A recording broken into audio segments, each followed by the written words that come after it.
At 35, I was handed a death sentence. Stage 2 breast cancer. I remember sitting in the sterile clinic room with the paper gown crinkling beneath me and my hands shaking so violently I could barely unlock my phone. I dialed my mother, expecting the warmth and comfort only a parent can provide when your world is falling apart. Instead, when I choked out the words, "Mom, I have cancer," she let out a long, exasperated sigh. I can never forget what she said next. She told me, "Maya, I really cannot deal with this bad luck right now. Your sister Chloe is doing her final wedding dress fitting, and Trent's family is flying in. Do not ruin this day for her." Then she hung up. I went through 8 months of grueling chemotherapy entirely alone. I lost my hair, my weight, and my faith in the people who were supposed to protect me. I vomited in my small apartment bathroom with no one to hold my hair back. 4 years later, I am completely cancer-free, and I have built a life they could never comprehend. Then last week, my phone rang. It was my mother sobbing uncontrollably because she had suffered a stroke and needed a full-time caregiver. My answer to her took exactly 6 words. But before I tell you what those 6 words were and how I finally walked away, let me tell you how my arrogant white brother-in-law helped me completely dismantle my toxic family. Before I continue this story, let me know where you are watching from in the comments below.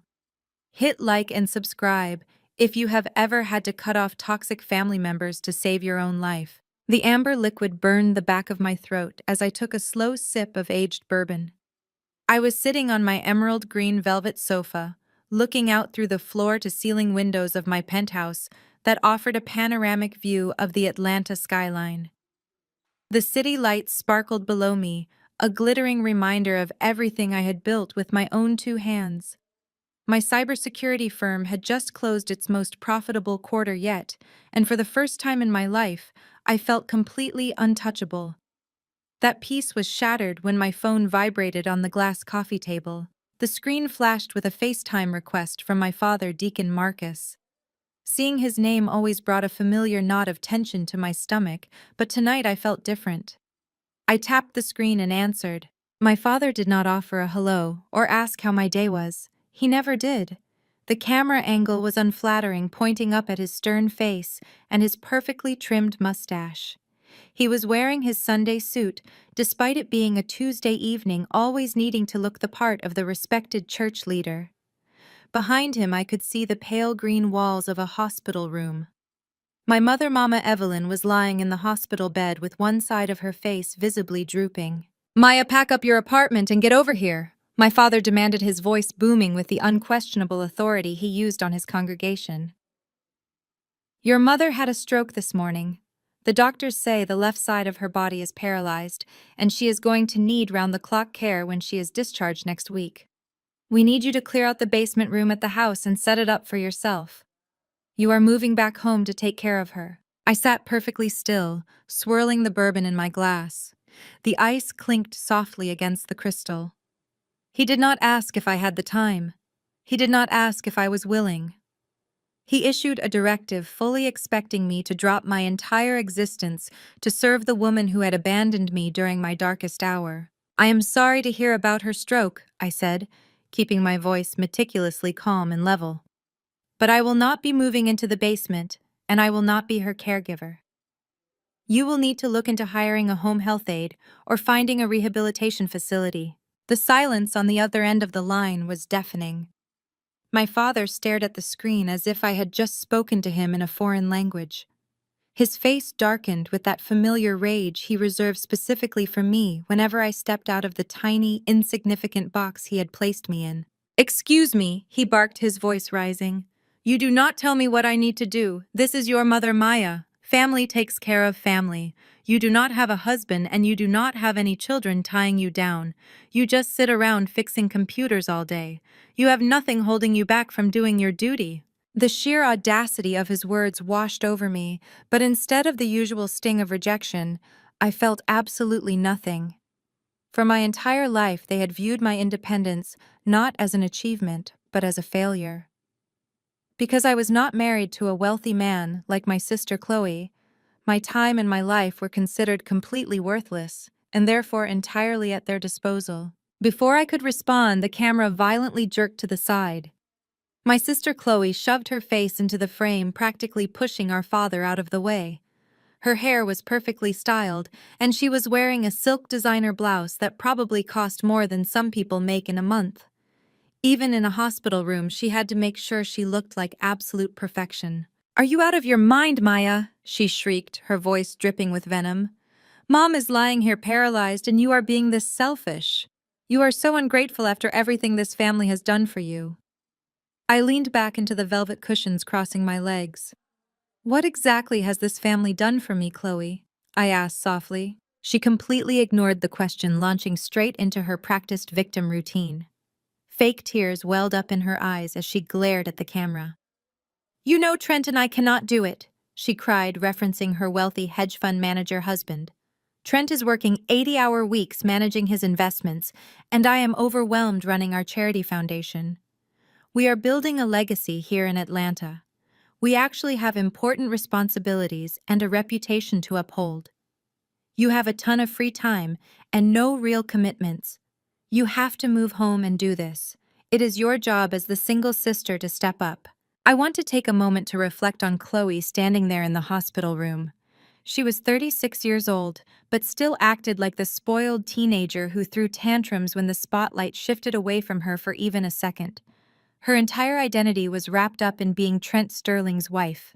Trent was a white hedge fund manager who loved playing the white savior to a prominent black family. He loved the prestige of my father's position at the megachurch, and my father loved Trent's money. Together they had created an echo chamber of elitism and arrogance. And Chloe, she was the crown jewel of their little empire.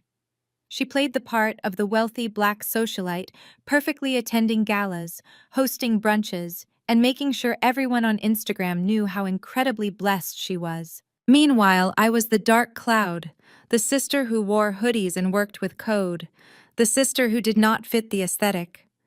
When I got sick, it was as if my cancer was a personal inconvenience to their brand, and now that their brand was threatened by the reality of a paralyzed mother, they were desperately trying to shove the dirty work onto me. "You want me to throw away my life because you are too busy pretending to run a charity?" I asked, leaning closer to the camera. "I am not pretending," Chloe spat back, her eyes flashing with real anger now. "Trent and I are pillars of this community. We cannot exactly pause our lives to change adult diapers and administer medication. That is why you need to be realistic, Maya. You are alone. You have the flexibility. Quit whatever little tech support job you are doing right now and get over here. Mom needs you, and Dad cannot manage this by himself. Stop being a bitter, jealous sister and do what you are supposed to do for once in your life." The camera shook slightly as she glared at me, breathing heavily from her rant. Behind her, I could hear the steady, rhythmic beeping of my mother's heart monitor. My mother, the woman who could not be bothered to hold my hand while poison was pumped into my veins to save my life, was now lying there expecting me to sacrifice my freedom for her comfort. The entitlement was so thick it was suffocating. I took another slow, deliberate sip of my bourbon, letting the silence stretch between us. I wanted them to feel the weight of my refusal. I wanted them to realize that the dynamic had permanently shifted. I was no longer the scapegoat they could order around at will. "Listen to me very carefully," I said, my voice dropping to a low, dangerous whisper. "I am not your maid. I am not your backup plan. And I am certainly not the solution to your inconvenience. You want Mom taken care of, then you and your wealthy husband can open up your wallets and hire a professional. Because I will not be stepping foot in that basement." Trent snatched the phone out of my sister's hand so hard the screen blurred for a second. When the camera stabilized, I was looking up at his sharp jawline and the perfectly styled sandy blonde hair he was so proud of. Trent was exactly the kind of white man who loved marrying into a prominent black family in Atlanta because it gave him a bizarre sense of authority. He loved playing the benevolent savior to the congregation while looking down on anyone who did not fit into his country club aesthetic. And right now, he was looking down at me. "Listen to me very closely, Maya," he said, his voice dropping into that calm, condescending tone he used when he wanted to sound threatening. You are not going to disrespect my wife, and you are certainly not going to turn your back on this family when they need you. You think you can just sit in whatever little apartment you are renting and ignore your own mother. Let me make this crystal clear for you. If you do not pack your bags and get over to that house by tomorrow morning, I will personally call my legal team. I will have every single one of your bank accounts frozen under the pretense of elder neglect and financial abandonment. I raised an eyebrow, taking a slow sip of my drink. The audacity of this man was almost impressive. You see, Trent continued, leaning closer to the camera so his blue eyes pierced through the screen. I know exactly how much a basic IT tech makes in this city. You do not have the resources to fight my lawyers. We will bury you in court fees before you even get a chance to speak to a judge. Your parents need you. I already had to pull $50,000 out of the family trust just to cover her first week of emergency care and secure the VIP rehabilitation wing.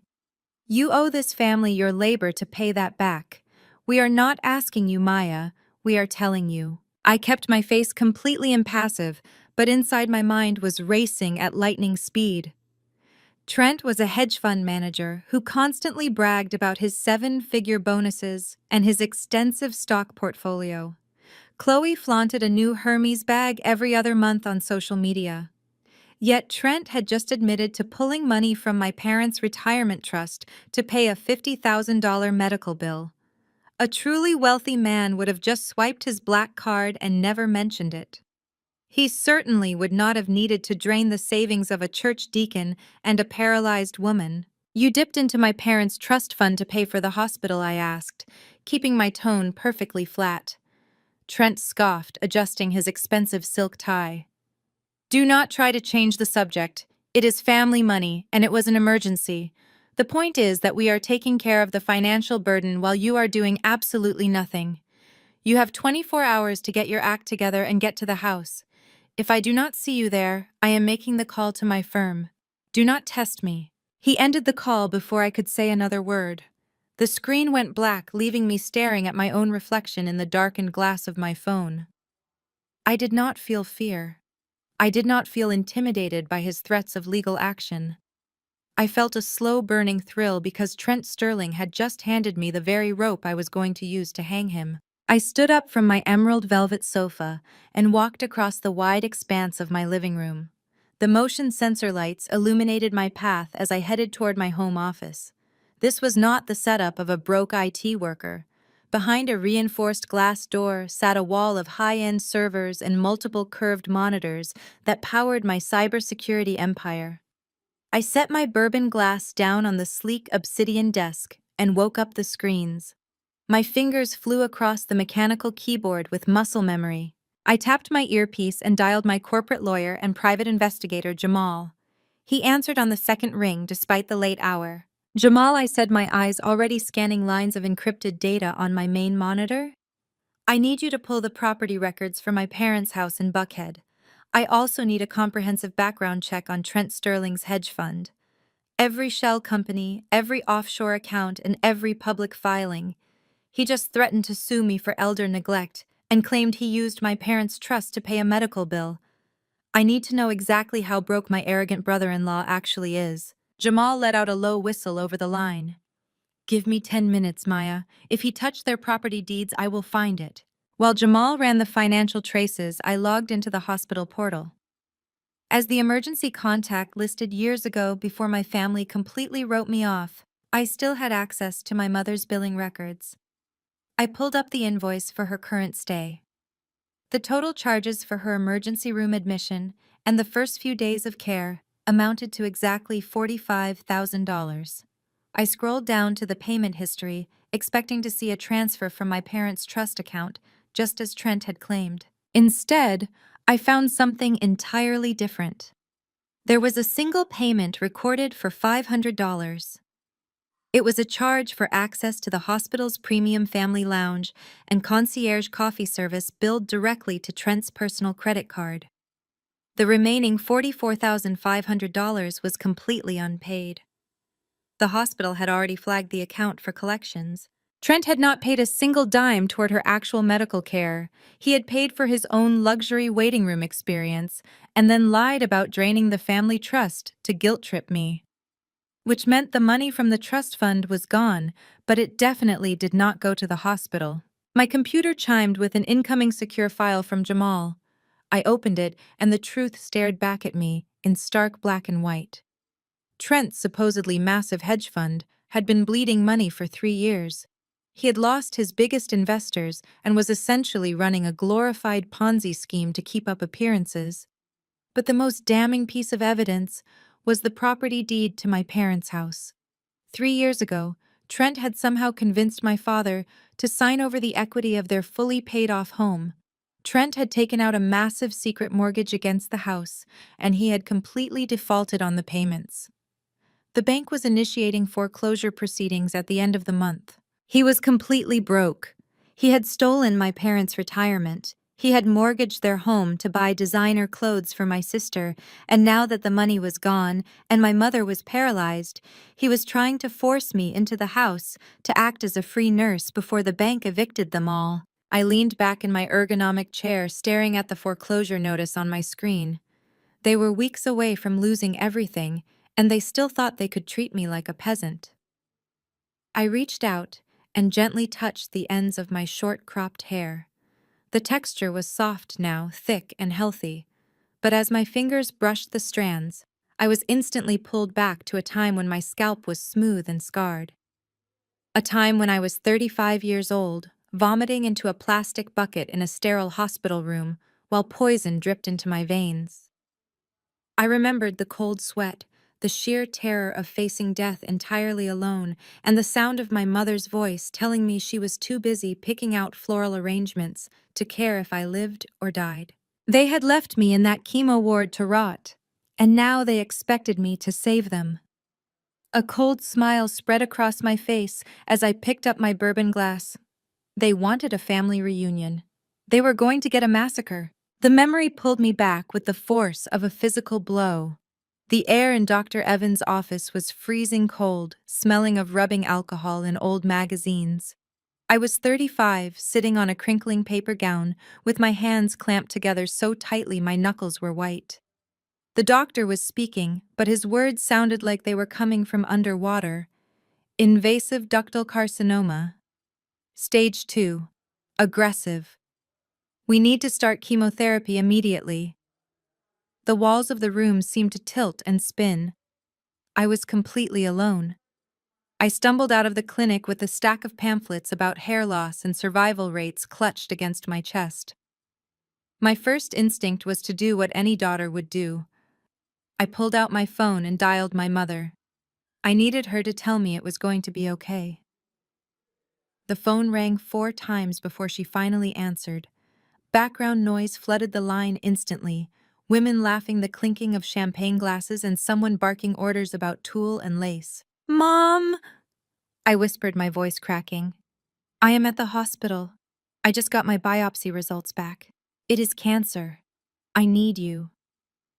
There was a pause on the line, but it was not a pause of shock or devastation. It was a sigh of profound annoyance. "Maya, I really cannot deal with this bad luck right now." She snapped, her voice hushed but furious. "Chloe is doing her final fitting for her custom Vera Wang gown.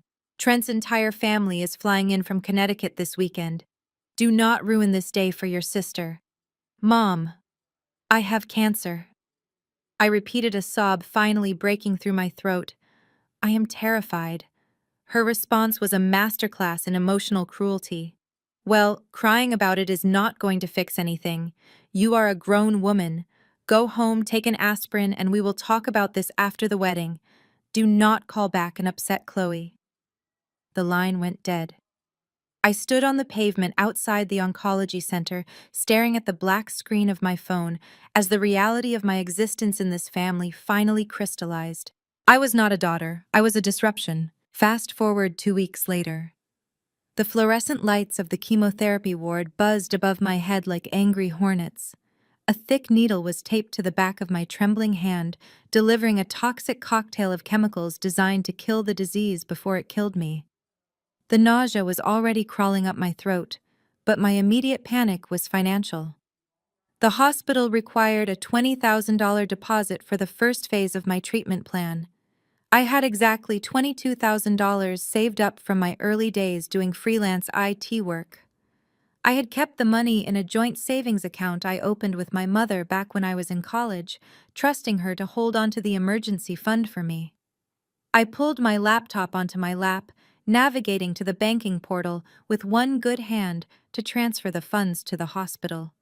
The screen loaded. Available balance $0. I blinked, trying to clear the chemo brain fog. I refreshed the page. $0. Panic seized my chest, squeezing tighter than the cancer ever could. I called the bank customer service line, begging the representative to explain the error. "There is no error, ma'am," the representative said gently. "Mama Evelyn Washington made an in-person withdrawal for the full amount of $22,000 yesterday morning." The room spun. I ripped the IV pole closer to me and dialed my mother's number. It went to voicemail. I dialed again. On the fourth try, the call connected. But it was not my mother who answered. It was Chloe. "What is your problem, Maya?" she hissed over the phone. "You are blowing up Mom's phone while we are at the florist." "Where is my money, Chloe?" I demanded, my voice raw and shaking. "I am sitting in a chemo chair and my hospital deposit just bounced. Mom drained my savings account. I need that money to save my life." Chloe let out a sharp, patronizing laugh. "Oh, please do not be so dramatic. Mom just borrowed it." Trent's parents decided they wanted a massive floral archway for the reception entrance, and the budget was a little tight. We needed the cash to secure the imported orchids from France. "You stole my cancer treatment money for flowers," I screamed, not caring that the other patients in the ward were staring at me. "You stole $22,000 from me. It is family money, Maya." Chloe shot back, her tone dripping with entitlement. "And right now the family needs to look good. We are marrying into old white money. We have to show them that Black excellence is real. We cannot look like some cheap charity case in front of Trent's country club relatives. You will just have to figure out a payment plan with the hospital. You are not going to ruin my perfect day just because you decided to get sick. You need to pull yourself together and stop acting like a victim." She hung up. I sat there as the poison dripped into my veins, realizing that my own mother and sister had literally chosen floral arrangements over my survival. They had stolen my lifeline to buy prestige. The day of Chloe's wedding was a masterpiece of social media manipulation. I know because I watched it unfold on Instagram while lying on a cold tile floor. The chemotherapy had completely destroyed my immune system. I had developed a severe infection and was running a dangerous fever. I dragged myself to the emergency room alone, shivering so violently, my teeth chipped. As the triage nurse pumped antibiotics into my fragile veins, I scrolled through my feed. There was Chloe looking radiant, in the Vera Wang gown my medical fund had paid for. There was Trent, smiling smugly beside her. And there was my father, Deacon Marcus, posting a perfectly curated family portrait. He had written a long caption about the blessings of family and the pride of seeing his daughter marry a successful man. But what struck me was not the caption. It was the photo itself. It was a picture from Thanksgiving the previous year. They had used Photoshop to crop me out of the frame completely so they could use it as a display at the reception. I was sick, bald, and dying, so they simply erased me from the family history. They did not want their wealthy new-in-laws asking uncomfortable questions about the missing sister. I spent the night vomiting blood into a plastic basin while my family drank top-shelf champagne and danced the night away. I promised myself in that emergency room that if I survived the cancer, I would never allow them to hurt me again. I would cut the infection out of my life just like the surgeons cut the tumor out of my chest. The memory faded, pulling me back to the present moment in my luxurious penthouse. I traced the edge of my bourbon glass, feeling the smooth crystal beneath my fingertips. 4 years ago, I was a desperate sick woman begging for the money I had earned. Today, I was the CEO of a cybersecurity empire that just sold for $45 million. And Trent, the arrogant white savior who had just threatened to freeze my non-existent IT salary, was drowning in debt and facing foreclosure on my parents' house. He thought he could use my mother's stroke as a weapon to enslave me. He thought he could order me into their basement because he assumed I was still the powerless scapegoat they had erased from their wedding photos. I picked up my phone and opened the family group chat. There were already a dozen messages from my father and Chloe demanding my arrival time for tomorrow. They wanted me to report for duty at their traditional Sunday dinner after church, where they planned to hand me a list of my new caregiving chores. They wanted to humiliate me into submission, while Trent played the generous benefactor who was supposedly paying the bills. I typed a single sentence into the chat. I will be at Sunday dinner tomorrow. I hit send and watched the read receipts pop up instantly. I walked over to my walk-in closet and bypassed the casual hoodies they always criticized. I pulled out a custom-tailored Tom Ford suit the color of midnight. If they wanted a family reunion, they were going to get one. I was going to walk into that house, look my thieving sister, my cowardly father, my paralyzed mother, and my fraudulent brother-in-law right in the eyes, and I was going to dismantle their entire world brick by brick. The era of their fake black excellence was over. The audit of their sins was about to begin. I stepped into the private elevator of my penthouse and watched the doors slide shut. The polished steel reflected my tailored Tom Ford suit and my perfectly cropped hair. I looked like a woman who owned the world. But as the elevator descended, the smooth downward motion caused my stomach to drop, and suddenly I was not in a luxury high-rise anymore. The phantom smell of rubbing alcohol and industrial bleach filled my nose. I was 35 years old again, sitting on a crinkling paper gown in a freezing examination room at the Atlanta Oncology Center. The air conditioning vent above me had been rattling. I remember focusing on that sound because if I listened to the rattling, I did not have to process the words coming out of Dr. Evans' mouth. He was a kind man with tired eyes, but his voice carried the weight of an executioner. Invasive ductal carcinoma. He pointed to the black and white scans illuminated on the wall. The tumor is aggressive, Maya. It is stage 2, but it is moving fast. We need to schedule surgery and start a highly aggressive chemotherapy regimen by the end of the week. My vision blurred at the edges. The room felt like it was shrinking, crushing my lungs until I could barely draw a breath.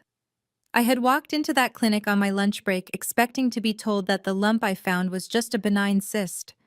I was a healthy, independent woman building my tech career. Cancer was something that happened to other people. Now, I was holding a glossy folder stuffed with terrifying pamphlets about survival rates, surgical oncology, and losing my hair. My hands shook so violently that the paper slipped from my grasp, scattering across the sterile linoleum floor. Dr. Evans knelt to help me gather them, his face full of professional pity. But pity could not save me. I needed my mother. I practically crawled out of the hospital, sliding my sunglasses over my face to hide my swollen red eyes. The Georgia summer heat hit me like a physical wall as I stumbled into the parking lot. I collapsed into the driver's seat of my modest sedan, locking the doors before letting out a guttural sob that tore through my chest. I was terrified. I was looking down the barrel of my own mortality, and I had never felt so small in my entire life. With trembling fingers, I pulled out my phone and dialed Mama Evelyn. In our community, the church and the family are supposed to be the ultimate safety nets. My father was a respected deacon, and my mother was the queen of the church auxiliary board. They preached about love and unconditional support every single Sunday. I pressed the phone to my ear, praying she would tell me to come straight to the house, praying she would hold me and say we would fight this disease together. The phone rang 4 times. When the line finally connected, I was met not with a gentle hello, but with a wall of chaotic, joyful noise. I could hear the clinking of crystal champagne flutes, the soft, melodic playing of a harp, and a chorus of women laughing. In the background, a sales associate with a thick French accent was exclaiming over how stunning the bride looked. My mother had answered her phone on speaker while sitting in the VIP suite of a luxury bridal boutique in Buckhead. "Mama," I choked out the word, barely making it past the lump in my throat. "Mama, please, I need you. I am at the hospital. Maya, why are you calling me right now?" My mother snapped, her voice sharp and irritated, cutting through the bubbly atmosphere of the bridal shop. I told you specifically that today was Chloe's final dress fitting. Trent's mother flew in all the way from Connecticut on a private jet just for this. We are drinking mimosas and finalizing the alterations. I squeezed my eyes shut, tears streaming down my face and dripping onto my steering wheel. Mom, they did a biopsy on the lump I found. I sobbed, gasping for air. The doctor just gave me the results. It is cancer. I have stage 2 breast cancer. They want to start chemotherapy this week. I am so scared. Please come to the hospital. For a brief second, the line went completely silent. I waited for the maternal instinct to kick in. I waited for her to drop her champagne glass, grab her purse, and rush to her sick child. Instead, I heard my sister Chloe complaining loudly in the background. Mom, tell the seamstress that this Vera Wang lace is bunching up at the waist. Chloe whined, completely oblivious or simply uncaring. And tell Maya to stop interrupting my day. Trent's mother is judging us. My mother let out a heavy, dramatic sigh directly into the receiver. Maya. I really cannot deal with this bad luck right now. You are causing a scene and embarrassing me in front of my future in-laws. I froze.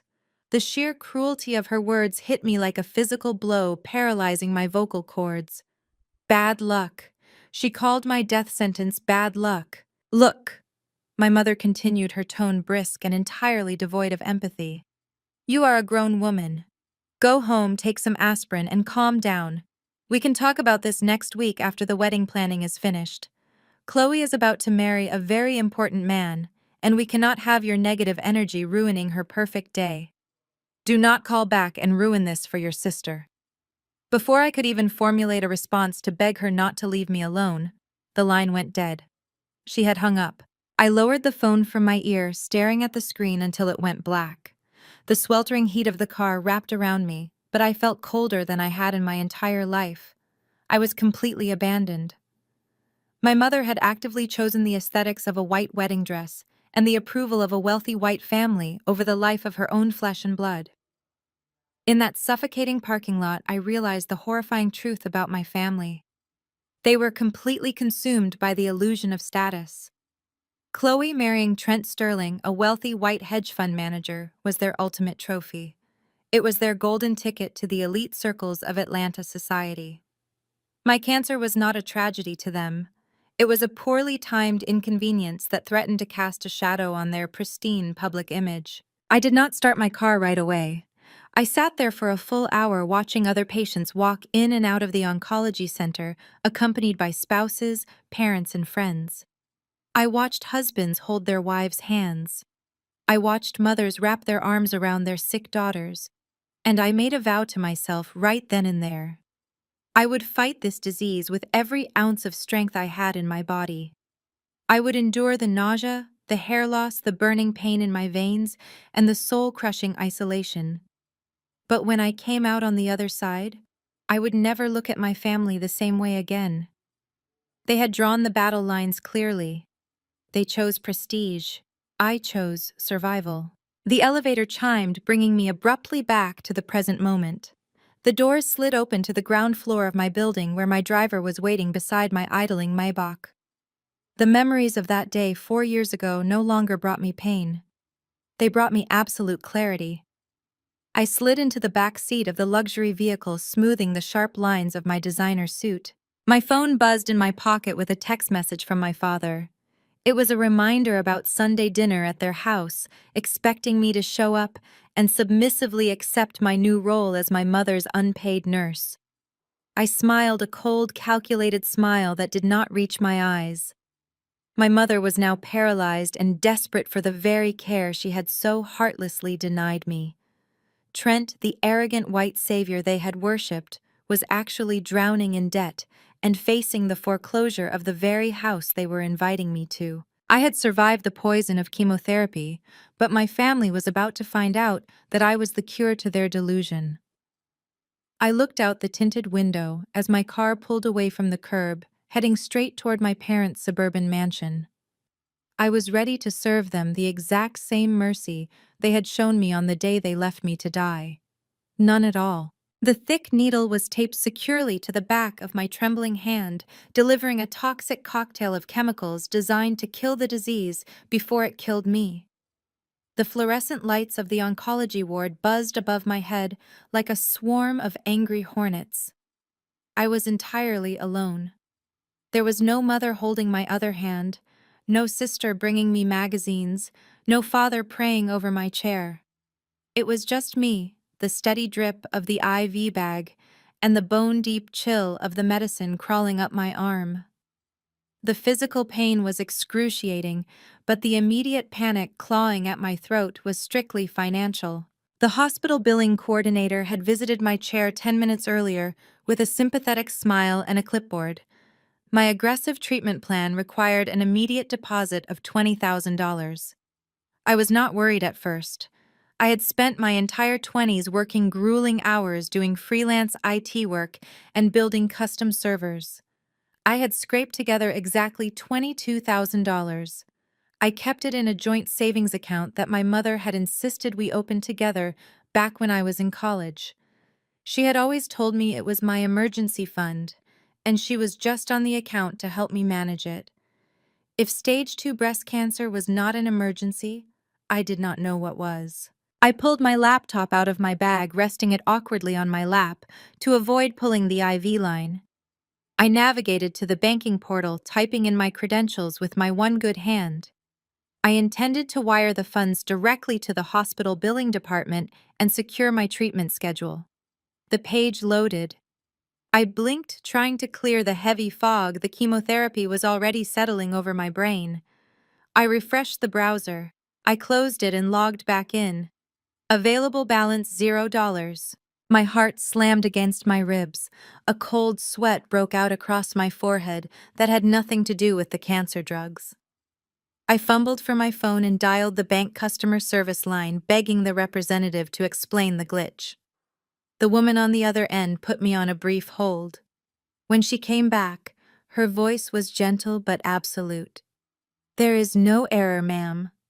Evelyn Washington made an in-person withdrawal for the full amount of $22,000 this morning at 9:00.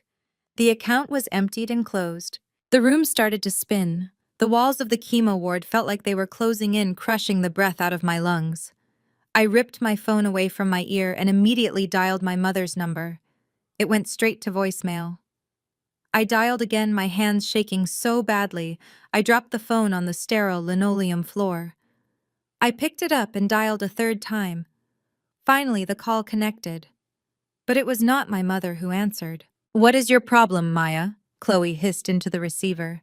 Her voice was muffled, as if she had stepped into a hallway to take the call, but the loud, chaotic background noise of a busy design studio was unmistakable. "You are blowing up Mom's phone, and she is right in the middle of a consultation. Where is my money, Chloe?" I demanded, my voice raw and cracking. "I am sitting in a chemotherapy chair, and my hospital deposit just bounced. Mom drained my savings account. I need that money to save my life." Chloe let out a sharp, patronizing laugh that echoed in my ear. "Oh, please, Maya, do not be so dramatic. Mom just borrowed it." "Borrowed it," I screamed, not caring that the other patients in the ward were turning to stare at me. "I have cancer. You stole $22,000 from me. Keep your voice down." Chloe snapped back, her tone dripping with absolute entitlement. "Trent's parents decided they wanted a massive floral archway for the country club reception entrance. The budget was a little tight. We needed the cash to secure the imported orchids from France. Mom knew you would understand." I sat frozen, the poison continuing to drip into my veins. I could not process the words. They took my life savings, the money meant to keep me alive, for flowers. "You stole my cancer treatment money for orchids," I whispered, the sheer horror of the reality sinking into my bones. "It is family money," Maya, Chloe stated, as if she were explaining basic math to a toddler. "And right now the family needs to look good. You do not seem to grasp the magnitude of this wedding. Trent's family is old Connecticut money. We are blending two worlds here. We have to show his people that Black excellence is real. We cannot have his hedge fund partners walking into a basic reception and looking down on us. We refuse to look like some cheap charity case in front of his wealthy white relatives." My breath hitched. You are leaving me to die so you can impress a bunch of snobs at a country club. Stop playing the victim, Maya. Chloe sighed heavily. You are a smart girl. You write code in a dark room all day. You can easily figure out a payment plan with the hospital or take out a medical loan. Mom and Dad have worked too hard for this social standing in Atlanta to let your bad timing ruin everything. We have a reputation to uphold at the megachurch and in this city. You are not going to ruin my perfect day just because you decided to get sick right before my wedding. I opened my mouth, but no sound came out. My throat was completely constricted by a mixture of profound grief and boiling rage. You need to pull yourself together. Chloe continued, her voice devoid of a single ounce of human compassion. Stop acting like the world revolves around your little medical issue. Mom will pay you back eventually when she has the spare cash. Until then, handle your own problems like an adult and stop stressing out this family. The line went dead. I slowly lowered the phone to my lap. I stared at the clear liquid traveling down the plastic tube and disappearing under my skin. My own mother, the woman who stood in front of the congregation every Sunday and preached about love and sacrifice, had walked into a bank, looked a teller in the eye, and drained her sick daughter's life savings to buy French orchids.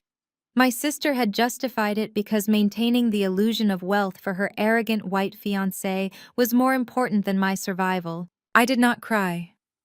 The tears would not come.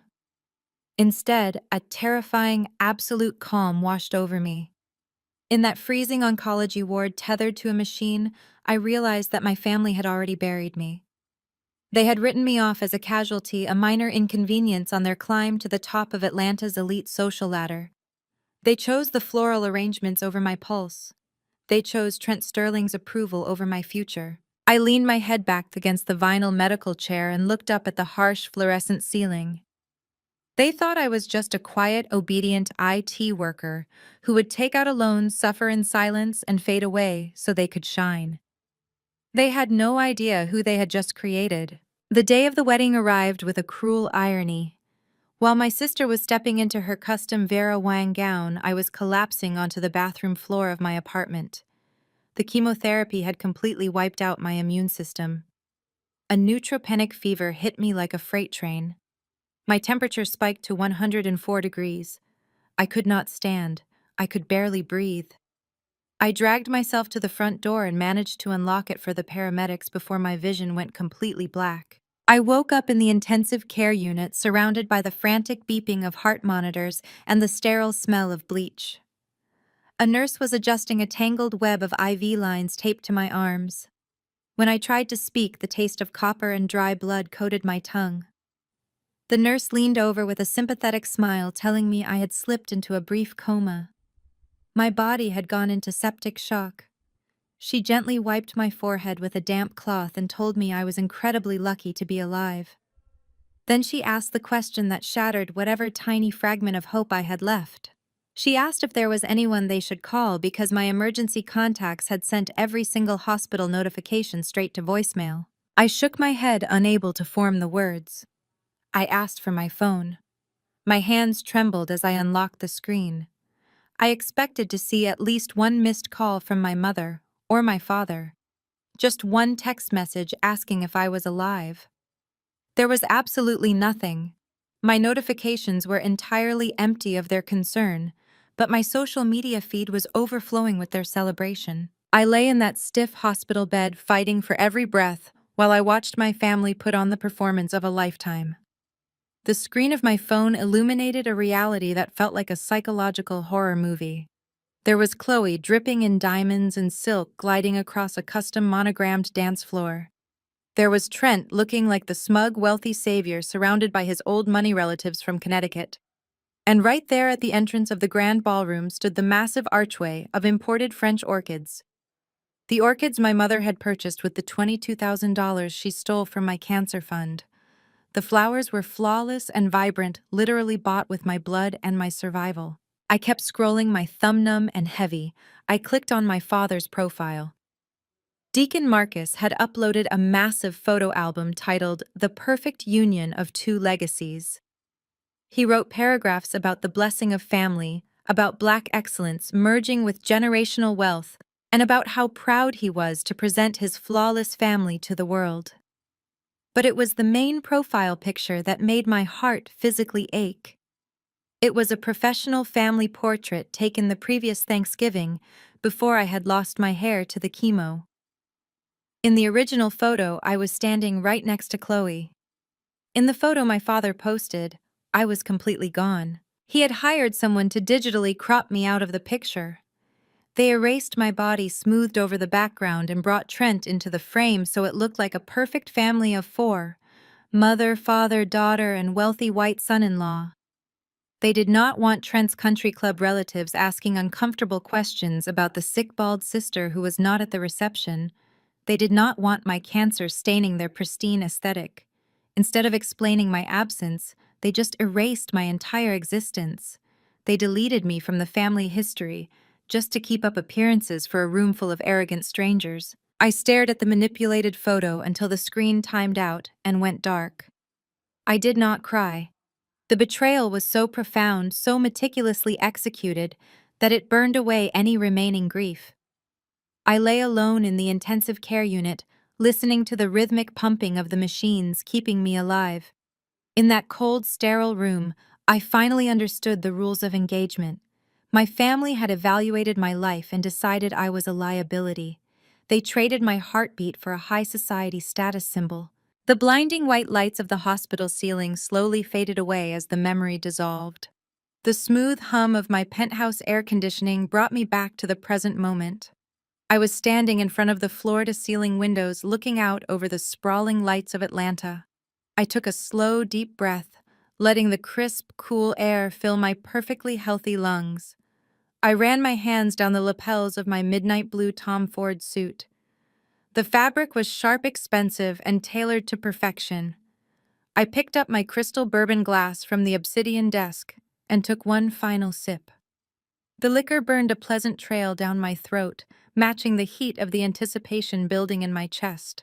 I looked at my phone where the family group chat was still lighting up with demands from my father and Chloe. They were ordering me to show up at the house tomorrow for Sunday dinner. They expected the obedient invisible sister to walk through the front door and submissively accept her new role as a free nurse for a paralyzed mother. They thought Trent's pathetic threats about freezing my bank accounts would force me into compliance. I smiled at my reflection in the dark glass of the window. My family had made a fatal miscalculation. They assumed the woman walking into their dining room tomorrow was the same desperate sick girl they abandoned in a hospital bed. They buried me 4 years ago. Now it is my turn to read their eulogy. The valet at the Greater Zion Cathedral Fellowship Hall barely had time to open my door before I stepped out into the humid Atlanta night. This was not a humble church gathering in a modest basement. Greater Zion was a megachurch, and their annual fundraising gala was a high society spectacle that rivaled any corporate event in the city.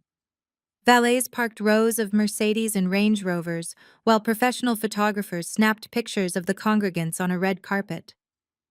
The massive fellowship hall had been transformed with crystal chandeliers, towering centerpieces, and velvet-draped tables. This was the epicenter of Black elite society in Atlanta, and my father, Deacon Marcus, treated it like his personal kingdom. I walked through the towering mahogany double doors, and the heavy bass of a live gospel jazz band vibrated against the floorboards. My midnight blue Tom Ford suit cut a sharp, commanding silhouette through the sea of pastel dresses and conservative church attire. I did not shrink into the shadows. I walked straight down the center of the grand foyer with my head held high, my heels clicking rhythmically against the polished marble. I could feel the eyes of the congregation shifting toward me. I was supposed to be the invisible, struggling sister, the one who faded into the background. Instead, I looked like a woman who could buy the entire building and everyone inside it. Chloe spotted me first. She was standing by the towering champagne fountain draped in a sequined gown that looked entirely too heavy for the occasion. Her jaw actually dropped, and her manicured hand shook so badly the champagne spilled over the edge of her crystal flute. Next to her, Trent froze mid-laugh. His smug, confident posture shattered instantly. He pulled out his phone frantically, probably checking to see if his legal team had successfully frozen my bank accounts. He had fully expected me to be on my hands and knees in my parents' dark basement scrubbing floors and preparing a medical bed. My presence here was a direct defiance of his ultimate authority. Before Chloe or Trent could march over and cause a public scene, a heavy hand clamped down on my bicep. It was my father.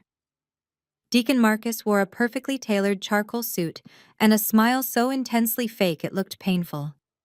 He did not say a single word to me. He just tightened his iron grip, pulling me away from the main ballroom and dragging me into a secluded alcove near the choir preparation room. "What in the name of God are you doing here?" my father hissed the moment we were out of sight. His fake smile vanished, replaced by a snarl of pure outrage. "You were given strict instructions, Maya. You are supposed to be at the house right now, receiving the medical equipment for your mother. I explicitly told you to clear out that basement room and prepare for her arrival." I calmly looked down at his hand gripping my arm and then looked directly into his eyes. "Let go of me," I said, my voice dangerously quiet. "I will not ask you twice." My father blinked clearly, taken aback by the ice in my tone. He had spent his entire life bullying the women in his family into submission, using his religious title to demand absolute obedience. But he dropped his hands, stepping back and adjusting his suit jacket to regain his composure. "You are actively trying to destroy this family," he spat, keeping his voice low to avoid echoing down the marble hall. "Trent and Chloe are out there entertaining the most powerful political and financial figures in Atlanta. Tonight is the most important night of Trent's career. He is being officially nominated for the Church Investment Board. Do you have any idea what it means for this family to have a top-tier hedge fund manager controlling the church financial committee? It elevates us. It secures our legacy in this community. And you are jeopardizing everything by showing up here in defiance of your brother-in-law." I let out a sharp laugh. Jeopardizing his campaign by existing outside of a basement. If Trent's reputation is so fragile that my mere physical presence shatters, it may be he should not be managing millions of dollars in church donations. "You are a selfish, bitter woman," my father sneered, stepping closer to intimidate me. "Trent donated a massive sum of money to secure this board nomination. He is funding the new youth center. He is doing the heavy lifting for this family, while you do absolutely nothing. Your mother is lying paralyzed in a hospital bed and you refuse to do your duty. Trent is the only reason we are not drowning in medical debt right now. You are deliberately embarrassing us by refusing to play your part." I looked at the man who had raised me, realizing just how deeply he had been manipulated by his own greed. He worshipped Trent's whiteness and supposed wealth so blindly that he would gladly sacrifice his own daughter to keep the money flowing. "Are you absolutely certain Trent is the one keeping this family afloat, Dad?" I asked, tilting my head slightly. Because a truly wealthy man would not need his father-in-law to co-sign his reputation at a church fundraiser. A truly wealthy man would not need to constantly remind you of how much he is spending. My father opened his mouth to shout at me, but a sharp voice cut him off. "What on earth are you doing here?" Chloe marched into the alcove, her sequined gown swishing aggressively. Trent followed close behind her, his face flushed red with anger. He stepped right up to me, trying to use his height to tower over me. He pointed a finger directly at my face. "I told you exactly what would happen if you defied me." Maya, Trent growled, his voice vibrating with rage. "I told you I would call my lawyers. I told you I would freeze every single asset you have. You think you can call my bluff? I will have you destroyed by tomorrow morning. You will not be able to buy a cup of coffee, let alone afford whatever cheap knockoff suit you are wearing right now." Chloe sneered, looking me up and down with absolute disgust. "You look ridiculous, Maya. You think dressing up and crashing my husband's nomination gala is going to make us respect you? You are just proving exactly how unhinged and jealous you are. Mom is suffering, and you are parading around a church event trying to steal attention. You are a disgrace to this family. Get out before I have security throw you out." I slowly reached out and pushed Trent's pointing finger away from my face. I smoothed the lapel of my Tom Ford suit, refusing to break eye contact with the arrogant man who thought he owned my family. "You should really check your banking app before you threaten to freeze my assets, Trent." I said, my voice perfectly level.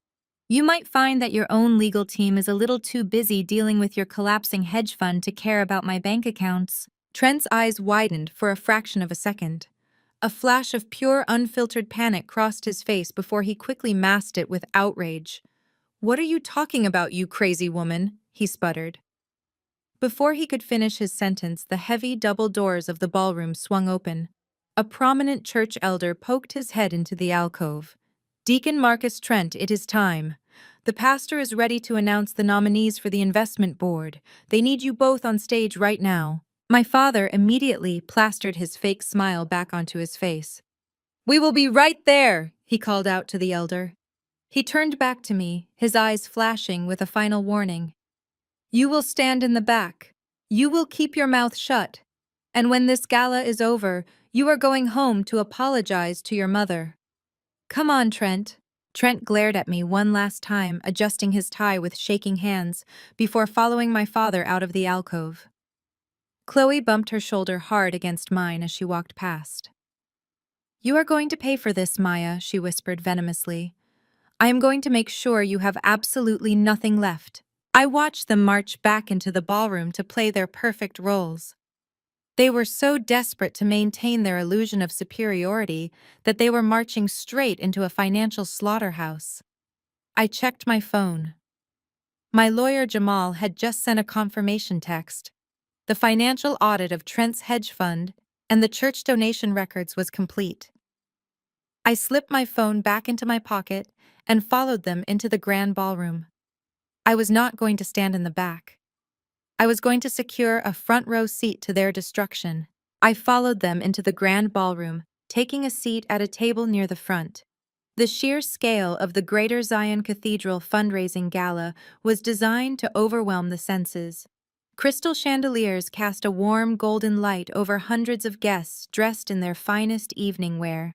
The gentle hum of the gospel jazz band faded as Pastor Williams approached the center stage. His booming voice echoed through the massive hall, commanding instant silence. He spoke passionately about the future of the church, the importance of financial stewardship, and the need for strong leadership. Then he introduced the newest nominee for the church investment board.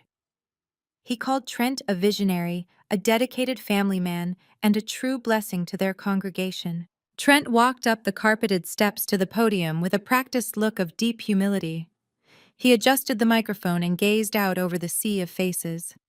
Watching him stand there soaking in the adoration of a predominantly black congregation made my blood boil.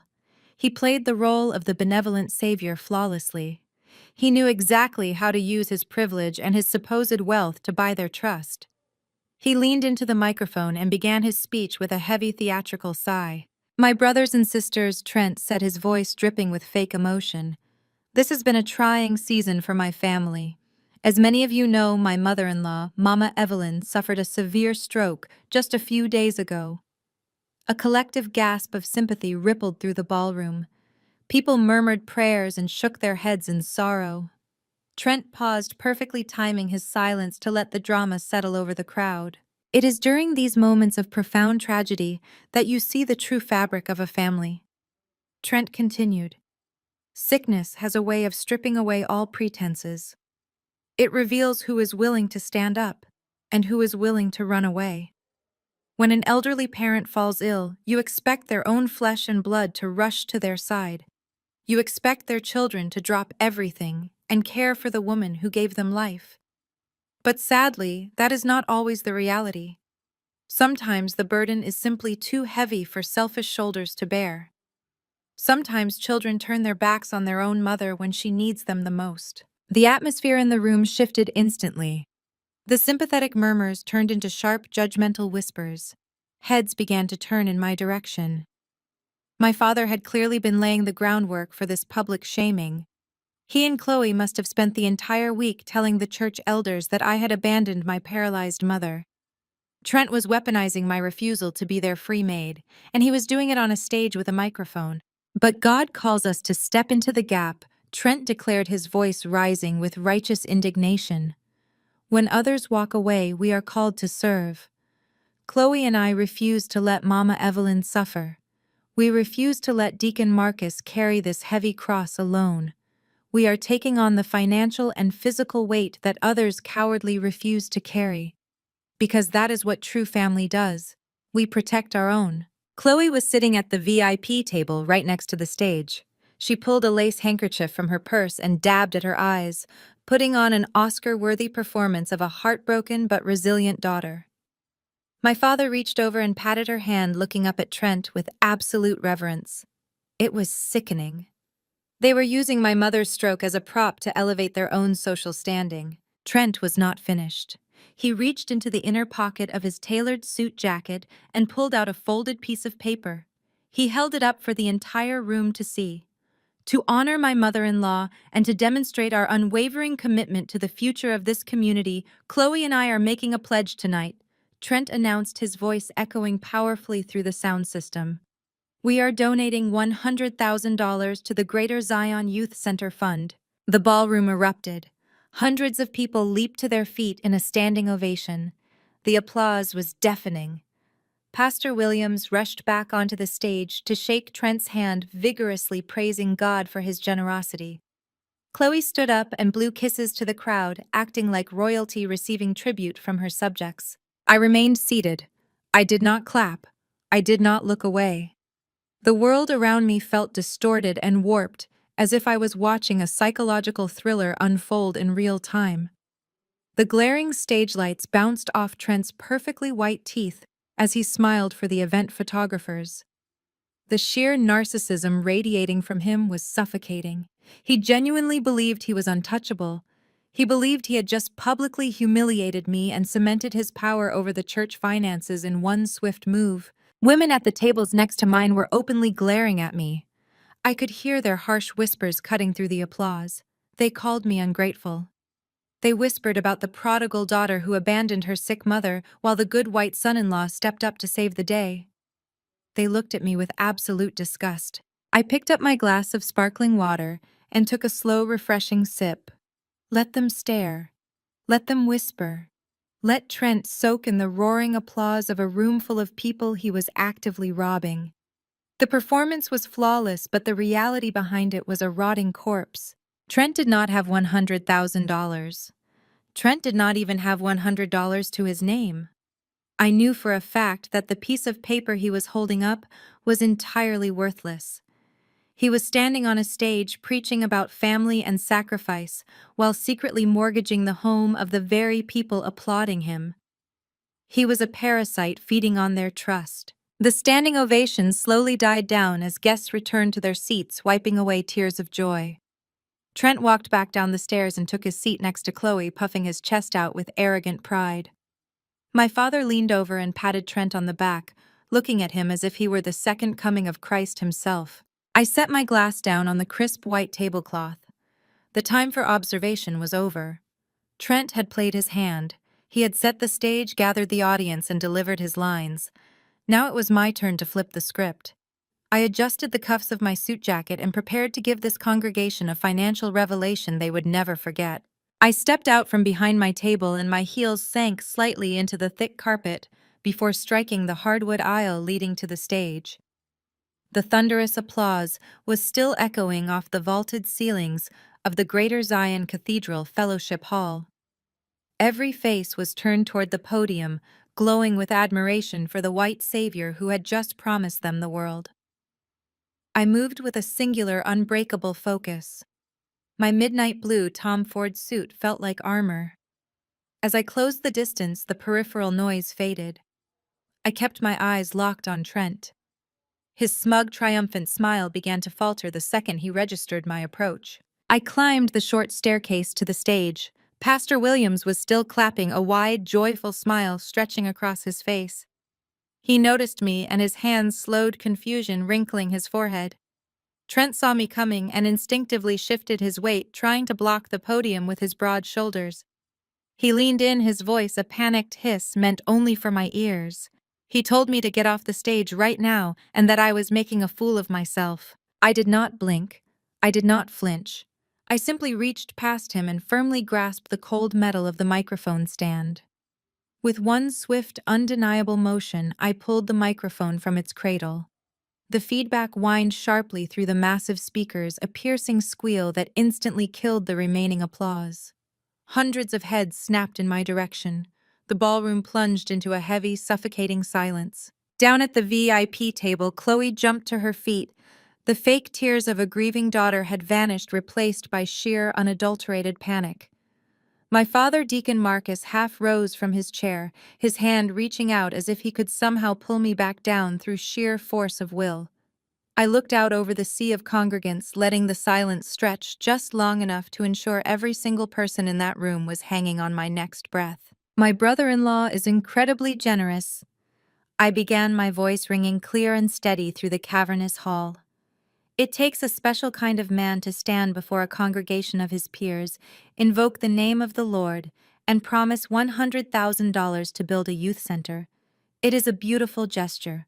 A few uncertain murmurs rippled through the crowd. Trent exhaled a shaky breath next to me, perhaps foolishly believing I had come up here to validate his performance. He adjusted his tie, trying to regain his posture. "But there is just one small problem, Pastor Williams." I continued, turning slightly to face the head of the church. "That check Trent just held up for all of you to see is going to bounce. It is completely and utterly worthless. Because Trent Sterling does not have a single dime to his name." The collective gasp from the ballroom was audible. It sounded like all the oxygen had been sucked out of the building. Trent lunged for the microphone, his face turning a blotchy, furious red. He demanded I give him the microphone, his polished veneer cracking wide open. I stepped out of his reach with practiced ease. Pastor Williams held up a hand, stepping between us. He warned me that this was not the time or place for family grievances, and reminded me that Trent had just made a monumental commitment to the youth. "I am not here to talk about family grievances, Pastor," I replied, my voice projecting loud and clear over the speakers. "I am not here to debate morality or who takes care of my paralyzed mother. I am here to talk about math. I am here to talk about the financial security of Greater Zion Cathedral." I reached into the inner pocket of my suit jacket and pulled out a thick, sealed envelope. I ripped the seal open and pulled out a stack of banking logs, highlighted transaction records, and a certified audit report. I held the stack up high, making sure the harsh stage lights caught the official red stamp of my cybersecurity firm. "Yesterday morning," I said, my voice cutting through the rising whispers of the crowd. "My firm was contracted by an independent financial oversight committee to run a routine deep-level diagnostic on the banking systems affiliated with this church investment board. We specialize in tracing digital footprints that people think they have successfully erased." Down in the front row, I saw Elder Harrison, one of the wealthiest and most respected men in the congregation, sit up rigidly. He had been the primary target of Trent's networking for the past 2 years. What my team found in less than 48 hours of scanning was not a robust hedge fund, generating wealth for the community. I continued pacing slowly across the stage so every side of the room could see me. We found a labyrinth of shell companies. We found offshore accounts, disguised as philanthropic trusts. But most importantly, we traced the exact destination of the capital that several elders in this very room entrusted to Trent Sterling for real estate development. Trent was practically vibrating with rage. He looked wildly at Pastor Williams, shouting that I was a disgruntled, bitter sister-in-law trying to ruin his reputation because my family finally cut me off. He demanded that security remove me. I ignored him completely, locking eyes with Elder Harrison. "Mr. Harrison, 3 months ago, you and 4 other deacons wired a combined total of $2.5 million into Trent's supposedly high-yield community growth fund. You were promised returns that would help build the new community outreach center. Am I correct?" Elder Harrison slowly stood up, his face grim and unreadable. He confirmed that I was correct. "Trent did not invest that money," I stated, dropping the absolute hammer on the room. "He never bought the commercial properties in Midtown. He never secured the permits. He took your $2.5 million and he wired it directly into a private, untraceable account registered in the Cayman Islands. An account that belongs solely to my sister Chloe Sterling." Chloe let out a piercing shriek from the VIP table, screaming that it was a lie. I pulled a specific page from the stack and read it directly into the microphone. "Wire transfer. October 14th. $300,000 routed from the Church Growth Fund to the Cayman account, then immediately dispersed to pay off a defaulted mortgage on Trent and Chloe's Buckhead estate. Wire transfer. November 2nd. $85,000 routed to a luxury automotive dealership to prevent the repossession of Chloe's luxury SUV. Wire transfer December 1st. $120,000 spent at a private boutique in Paris for designer handbags, jewelry, and a custom wardrobe. I let the paper drop to the floor of the stage. You did not invest in the community, Elder Harrison. You invested in my sister's closet. You funded their lavish lifestyle because Trent's actual hedge fund went bankrupt 3 years ago. He is a fraud. He has been using his marriage into my father's family and his proximity to this church to rob you blind. The ballroom descended into absolute chaos. Women were shouting, men were jumping out of their seats. The veneer of polite high society Southern decorum completely evaporated. Elder Harrison stormed past his table, his face thunderous, pointing a shaking finger at my father, Deacon Marcus, who had slumped into his chair as if the breath had been knocked out of him. Elder Harrison roared over the escalating noise, demanding to know if my father had brought this thief into their sanctuary to steal their money. My father was speechless. His eyes darted frantically around the room, witnessing the total collapse of his precious reputation. He reached for his chest, his breathing becoming shallow and ragged, the stress of the public humiliation triggering a physical reaction he could not control. On stage, Trent realized the game was over. The charismatic white savior facade melted away, revealing the desperate cornered con artist underneath. He lunged at me again, his hands curling into fists, but this time I did not just step away. I stood my ground. I would not take another step if I were you, Trent. I warned, my voice deadly calm. Because the audit report I just read from is not the only copy. I sent the complete digital file, including every routing number, every forged signature, and every fake prospectus you handed to these elders directly to the Financial Crimes Division of the FBI. Trent's face drained of all color. He looked like a ghost. He stumbled backward, his foot catching on a microphone cable, nearly tripping over himself. He looked out at the furious crowd, then down at Chloe, who was hyperventilating at the VIP table, her hands clutching her face in absolute terror. The standing ovation they had enjoyed just 5 minutes ago felt like it had happened in another lifetime.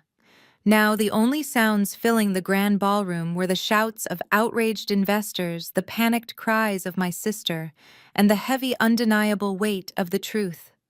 I adjusted the cuffs of my jacket once more, placed the microphone gently back onto its stand, and prepared to watch the golden empire of Trent and Chloe burn to the ground. The morning sun hit the floor-to-ceiling windows of my penthouse, casting long, sharp shadows across the hardwood floor. It had been less than 12 hours since I walked off the stage at Greater Zion Cathedral, but the fallout was already spectacular. My phone had not stopped vibrating all night, with panicked texts from church elders, automated alerts from my security software, and hysterical voicemails from my parents. But I was waiting for one specific call. I poured myself a fresh cup of black coffee, sat at my obsidian desk, and woke up my monitors. Right on cue, at exactly 8 in the morning, an incoming video call flashed on my center screen. It was from Chloe. I clicked accept. The video feed connected, and I was immediately met with a violently shaking screen. Trent was standing in his downtown office, and he had just slammed his fists down onto his mahogany desk so hard the webcam rattled. His usually perfectly styled blonde hair was completely disheveled, sticking up in erratic clumps. The expensive, bespoke suit he wore the night before was gone, replaced by a rumpled dress shirt unbuttoned at the collar and stained with what looked like spilled coffee. The cool, collected white savior persona had entirely evaporated. What stared back at me was a frantic, cornered animal. "I am going to destroy you!" Maya Trent screamed. His face flushed a dark, dangerous red. "I am going to sue you for everything you are worth. Defamation, corporate espionage, cyber terrorism, and breach of confidentiality. I have my legal team drafting the injunctions right now. You are going to spend the rest of your pathetic life rotting in a federal prison for hacking my accounts. I took a slow sip of my coffee, letting the dark liquid warm my throat. I leaned forward, resting my elbows on the desk. You cannot sue someone for doing the exact job they were hired to do. Trent, I replied, my voice perfectly level, contrasting his hysterical shouting. The senior deacons of the church authorized a comprehensive financial audit of the Community Growth Fund. They signed the contract with my firm 3 days ago. Everything my team did was entirely legal, fully documented, and well within the boundaries of financial oversight. You were not hacked, you were audited, and you failed spectacularly. Trent slammed his hand against the desk again, causing the camera to shudder violently. You stole confidential financial records. He roared, spittle flying from his lips and hitting the camera lens. You had no right to broadcast my private investments to a room full of people. You ruined my reputation. You ruined my career. You ruined your own career when you decided to use a church congregation as your personal piggy bank, I countered. That is when the mask completely fell off. The polite progressive ally facade that Trent had used to infiltrate my family and the Atlanta elite shattered into a million pieces. The deep-seated prejudice he had been harboring all these years finally bubbled to the surface. You listen to me, you arrogant, bitter bitch, he snarled, pointing a trembling finger at the camera. You think you are so smart sitting behind your little computer screens, but you are nothing. You are a diseased, ugly college dropout who could not even keep her own hair. I took your family out of the ghetto. I gave your sister a life of pure luxury. I elevated the Washington name in this city. Before me, you people were nothing but background noise. You should be down on your knees thanking me for bringing actual wealth and class into your pathetic lives. But instead, you pull this stunt because you are jealous. You have always been jealous of Chloe because she is beautiful and married to a successful man, while you are destined to die alone in a cold hospital room. The sheer toxicity of his words hung in the air. He was trying to tear me down using the most painful moments of my life as ammunition. He thought bringing up my cancer, my hair loss, and my single status would break my spirit. He wanted to see me cry. He wanted me to react with the same unhinged emotion he was displaying. But I felt absolutely nothing but a cold, clinical satisfaction. He was proving exactly who I always knew he was. Chloe suddenly shoved her way into the video frame, pushing Trent slightly to the side. Her face was puffy and streaked with mascara. She looked like she had not slept a single minute. Are you happy now, Maya? Chloe shrieked, her voice cracking with desperation.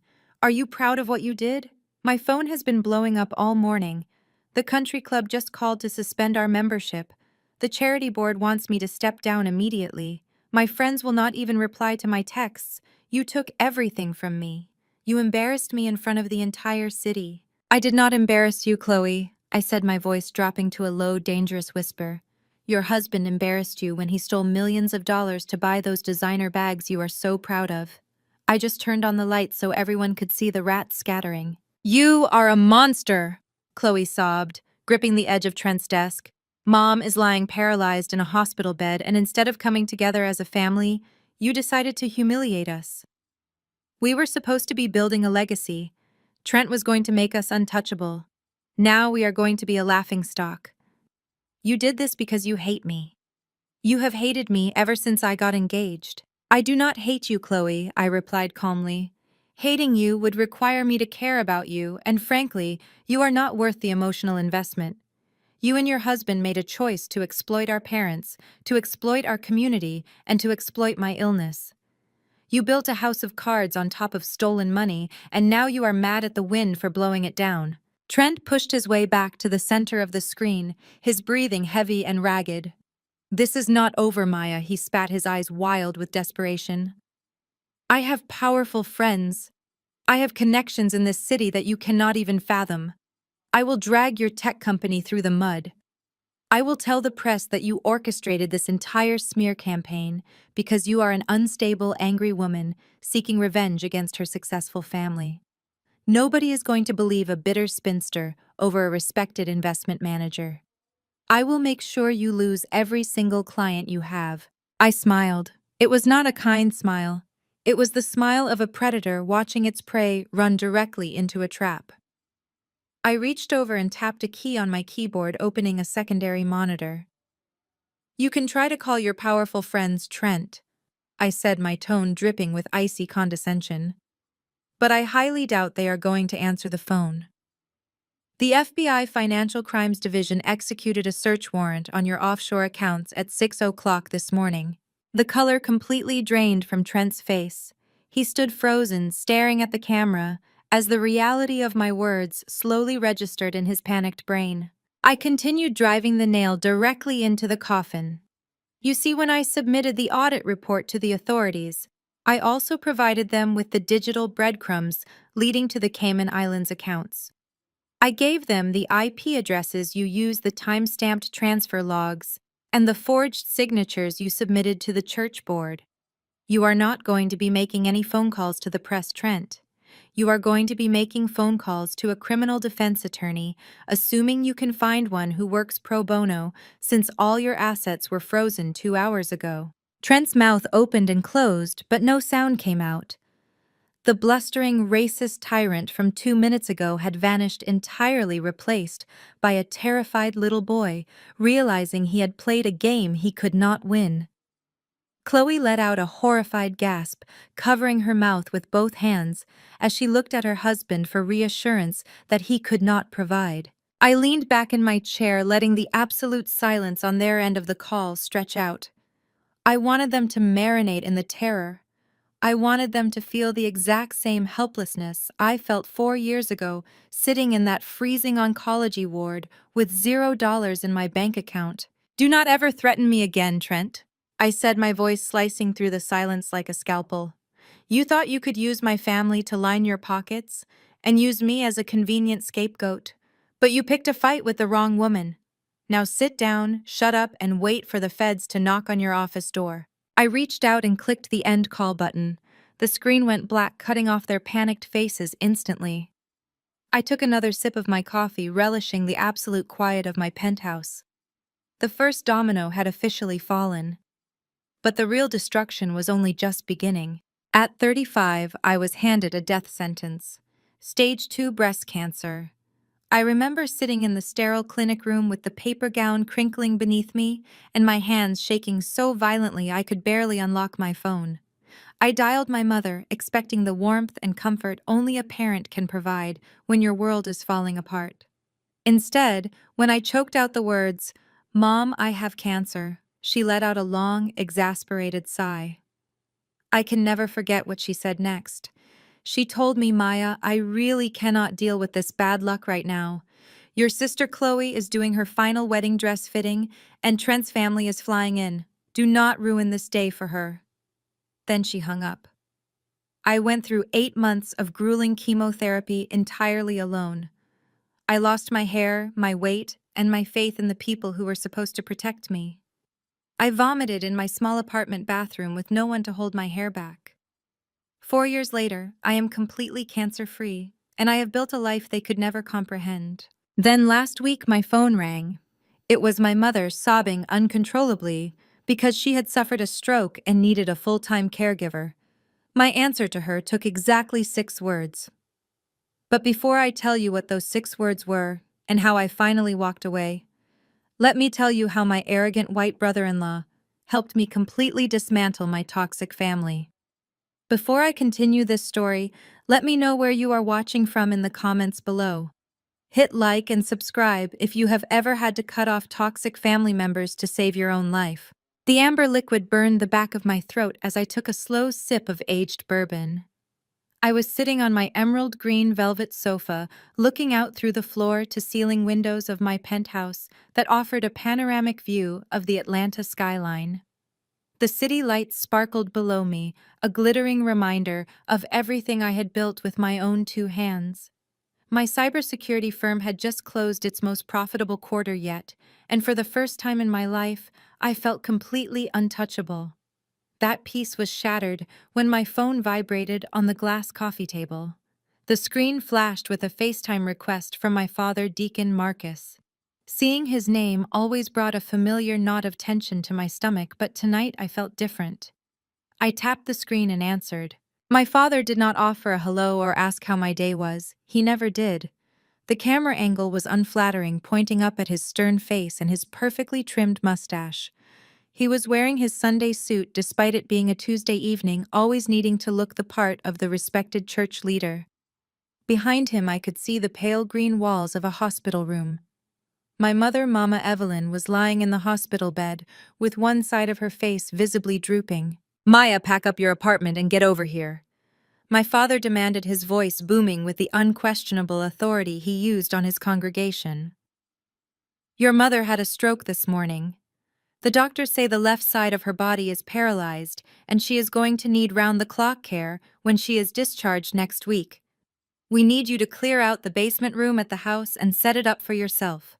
You are moving back home to take care of her. I sat perfectly still, swirling the bourbon in my glass. The ice clinked softly against the crystal. He did not ask if I had the time.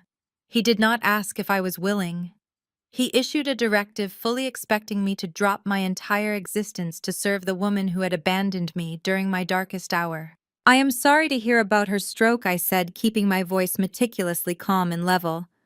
But I will not be moving into the basement, and I will not be her caregiver.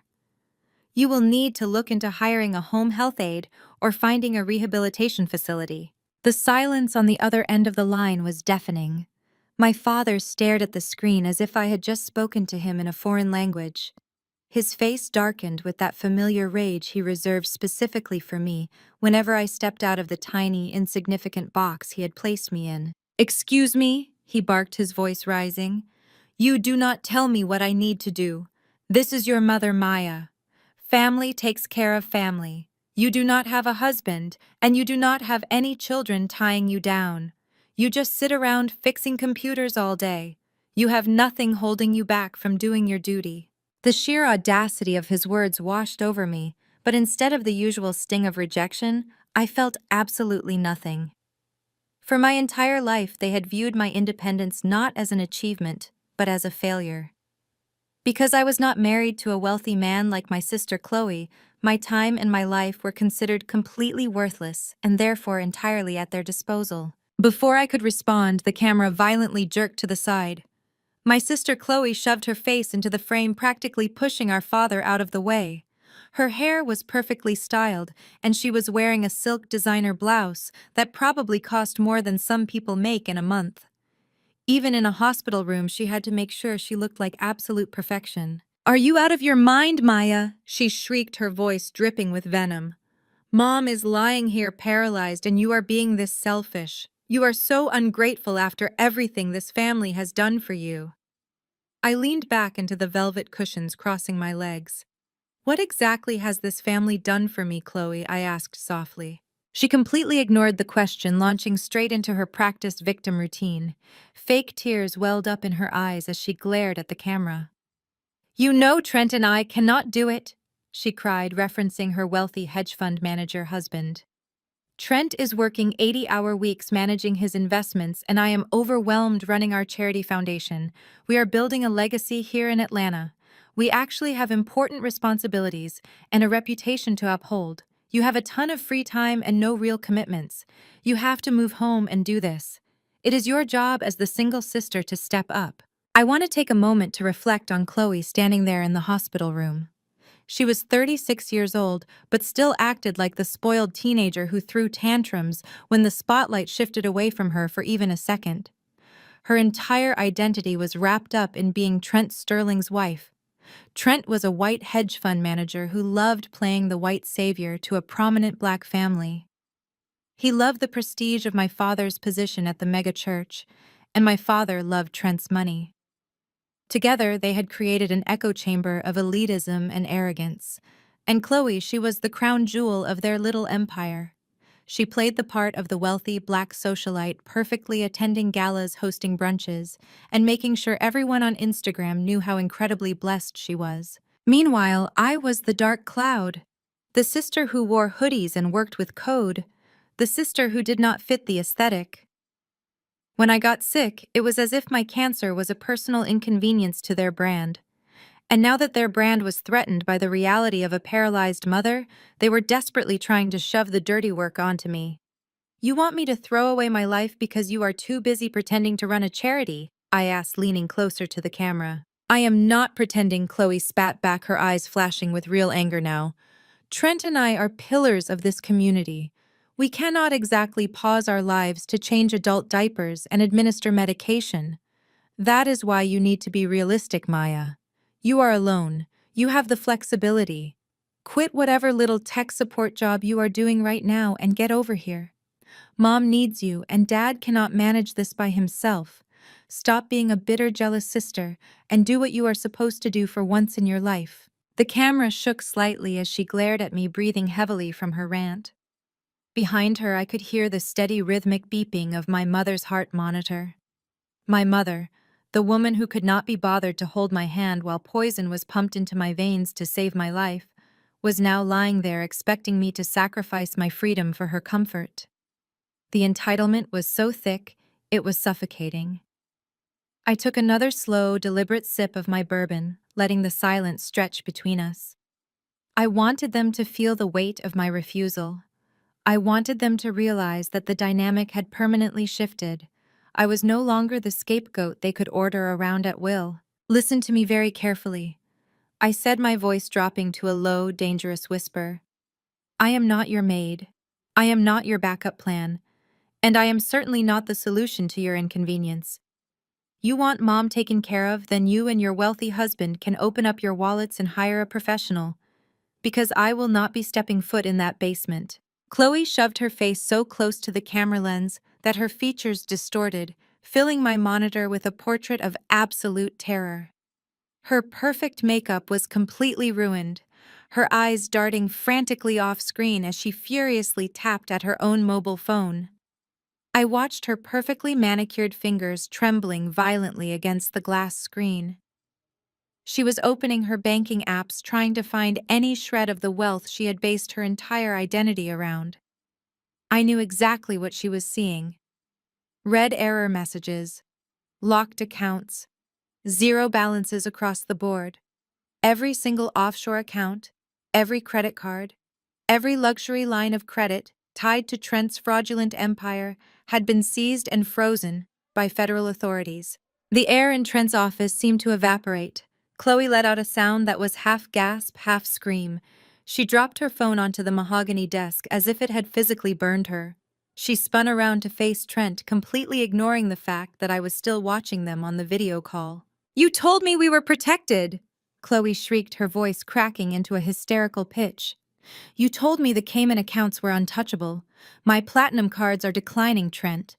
The bank just locked me out of the joint accounts. You said you were wealthy. You promised me you would take care of me. You promised me we were building a dynasty. Trent looked like a cornered rat. His face was pale and slick with cold sweat. He ran his hands through his disheveled blonde hair, pacing back and forth like a trapped animal. He tried to shush her, reaching out to grab her shoulders, but Chloe violently swatted his hands away. She was unraveling completely, losing the polished high society persona she had spent years cultivating. Do not touch me, she screamed, pushing him backward. You lied to me. You used my parents' house. You used the church. You made me look like a fool in front of all of Atlanta.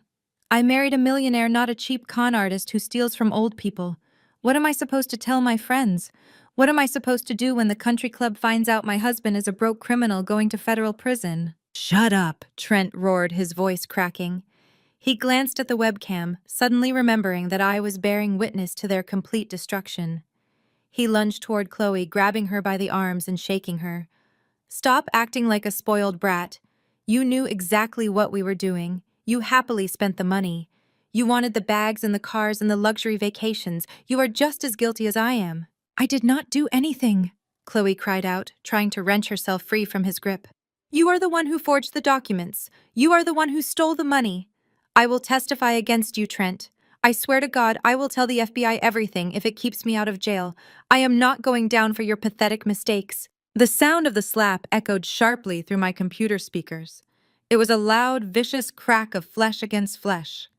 Trent had struck her across the face with the back of his hand, hitting her so hard that she stumbled backward and crashed into a leather armchair. I sat perfectly still in my penthouse, watching the illusion of their perfect marriage shatter into 1,000 jagged pieces.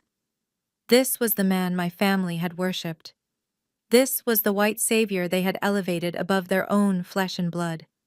A violent, desperate fraud who hit his wife the second his money ran out.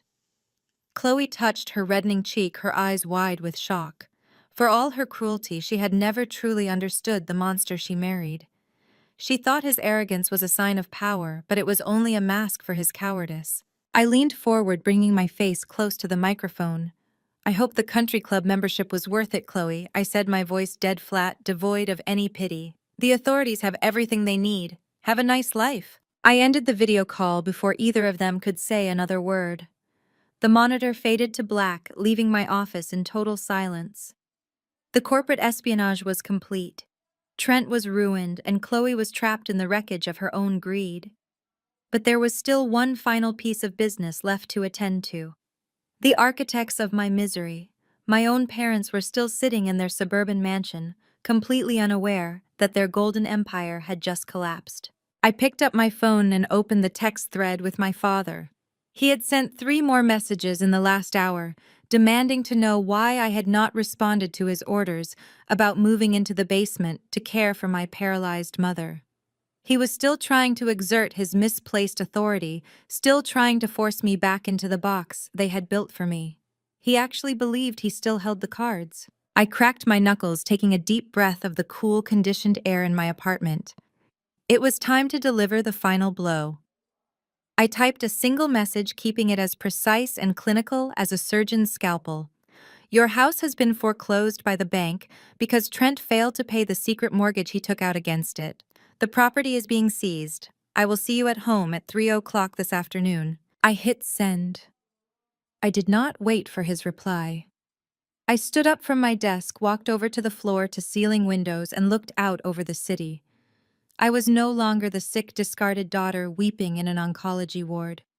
I was the executioner, and the eviction notice had just been served. The heavy oak door of my childhood home in Buckhead swung open with a familiar hollow creak. I stepped into the foyer, letting the absolute silence of the house wash over me. The afternoon sun filtered through the dusty living room blinds, casting a sickly yellow glow over the complete ruin of my family's empire. Brown cardboard moving boxes were stacked haphazardly against the custom silk wallpaper my mother used to brag about to her church friends. I walked slowly into the center of the room, letting the sharp, authoritative click of my designer heels echo against the hardwood floor. The scene before me was a masterpiece of poetic justice. My mother sat slumped in her medical wheelchair in the middle of the chaos. The left side of her face sagged from the stroke, but her right eye darted nervously around the room, still clinging to a desperate need for control. Next to her stood my father, Deacon Marcus. The proud, booming church leader who loved to parade his authority was entirely gone. His pastoral suit was wrinkled, his shoulders were severely hunched, and he looked as though he had aged 20 years in a single night. And then there were the architects of this disaster. Chloe sat on a half-taped cardboard box, clutching a deflated designer handbag to her chest like a life preserver. Her face was bare and pale, her eyes bloodshot from crying. The glamorous socialite persona had vanished completely. A few feet away, Trent paced frantically by the stone fireplace, looking like a trapped rat. The federal authorities had clearly paid him a visit. The arrogant white savior who had threatened to freeze my bank accounts yesterday was now sweating profusely through a cheap undershirt, biting his fingernails and checking a phone that I knew had been disconnected for non-payment. They all froze the second they saw me. For a long, tense moment, nobody breathed. I stood tall and perfectly composed, holding a sleek leather portfolio in my left hand. I did not offer a warm greeting. I did not rush over to comfort my paralyzed mother. I simply stood there and watched them marinate in their own pathetic reality. My father was the first to break the silence. He stumbled forward, practically tripping over a stack of packing tape, and stopped just a few feet away from me. He looked at my tailored suit, and then up at my face, His eyes were wide and brimming with desperate, panicked tears.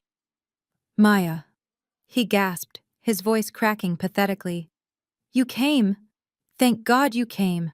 I did not move a muscle. I just stared at him, waiting for the inevitable demand. Because even in the face of total destruction, my family only knew how to take. "We saw the news, Maya," my father continued, his voice rising in pitch. "The entire city saw the news. You sold your cybersecurity firm. They are saying you walked away with $85 million. Maya, you are wealthy. You are incredibly wealthy." He did not say congratulations. He did not say he was proud of me for building an empire from absolutely nothing. He just went straight for my wallet. "The bank is coming tomorrow morning, Maya," my father pleaded, his hands shaking as he reached out toward me. "They are bringing the eviction notices. Trent made some bad investments. He got in over his head, and he leveraged this house to cover the losses. But we can fix this. You can fix this. You have $85 million. You have to save this family, Maya. You have to pay off your brother-in-law's debt so we do not end up on the street." And then the unthinkable happened. Deacon Marcus, the man who demanded respect from everyone who crossed his path, the man who had disowned me for being a sick inconvenience, suddenly dropped heavily to his knees, right there on the hardwood floor. He knelt at the feet of the daughter he had thrown away. He grabbed the hem of my suit jacket, looking up at me with absolute sheer desperation. "Please, Maya," he begged, tears finally spilling over his cheeks. "I am begging you. Do not let them take our home. Pay the bank. Pay Trent's legal fees so he does not go to federal prison. We are your blood. You have to save us." I looked down at the top of his head, feeling a cold, clinical detachment. I shifted my gaze to Trent. The cowardly man had stopped pacing and was now staring at me with a sickening glimmer of hope in his eyes. He actually believed that my father begging on his knees would be enough to crack me.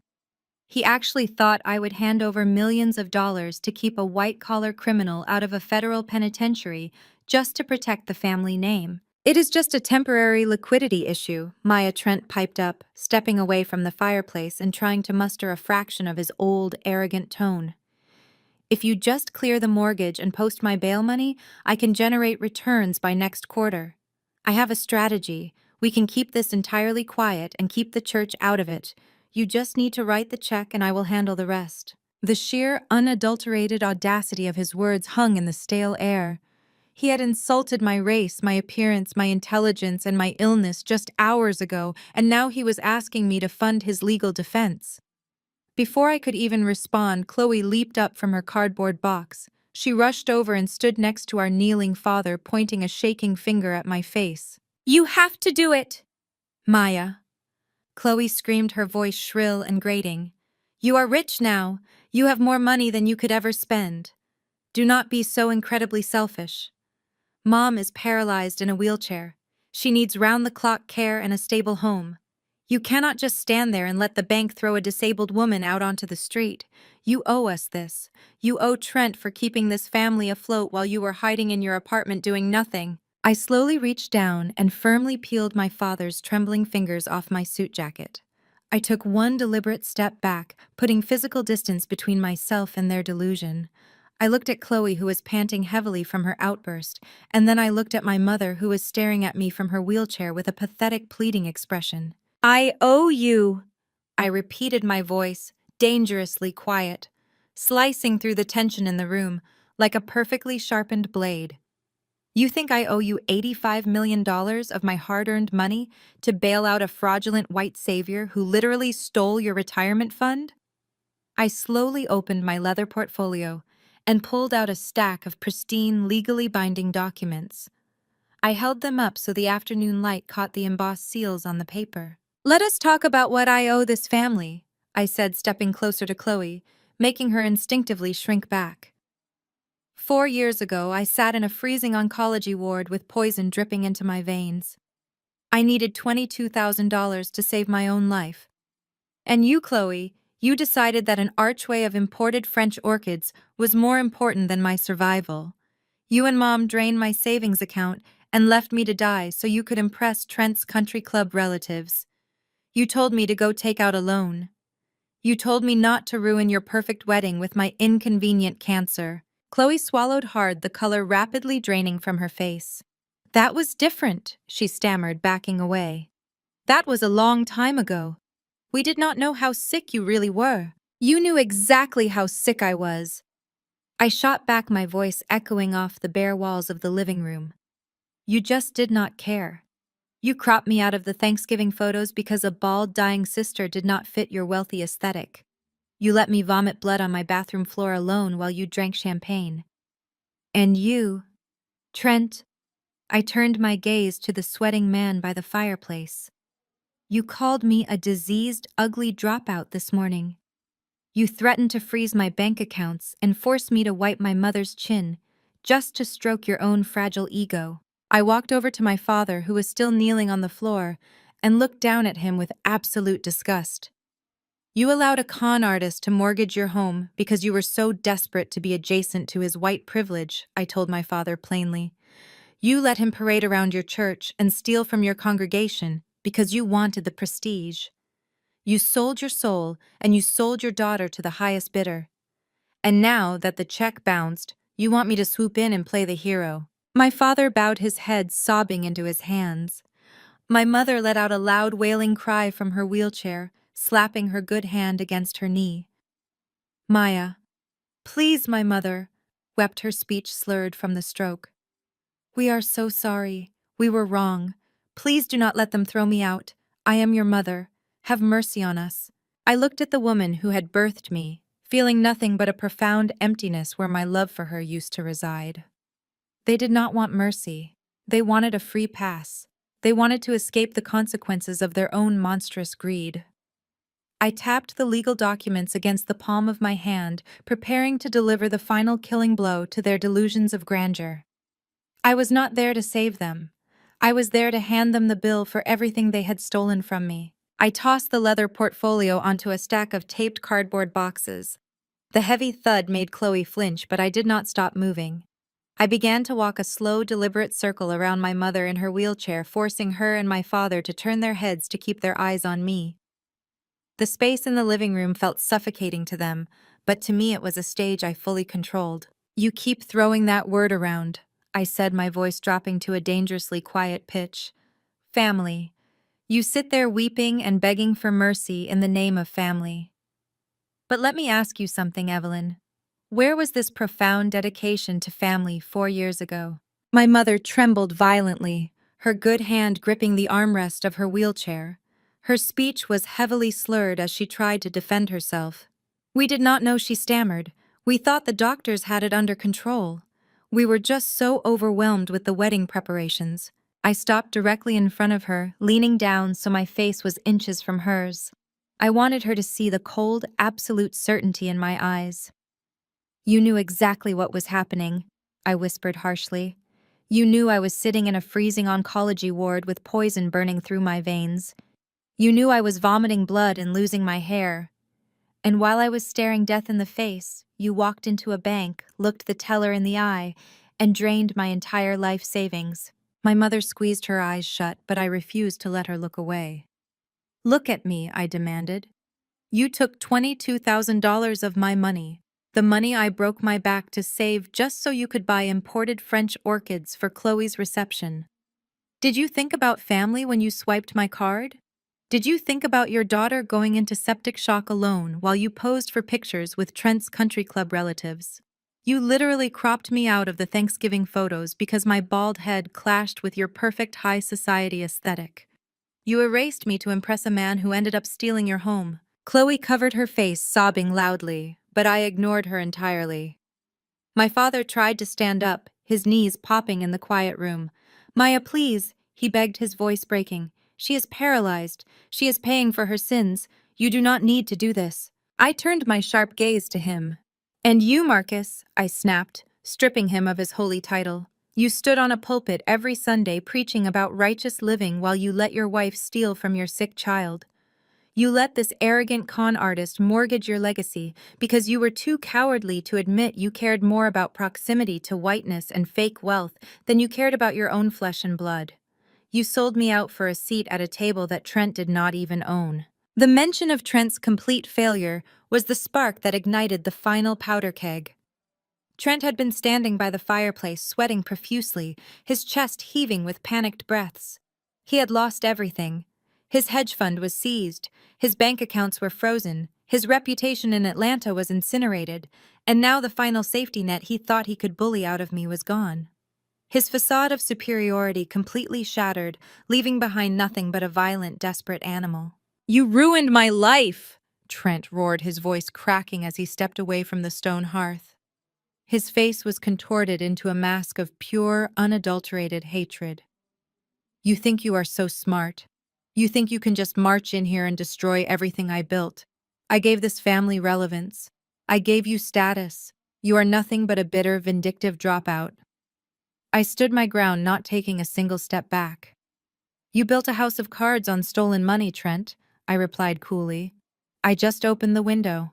Trent let out a primal scream of rage.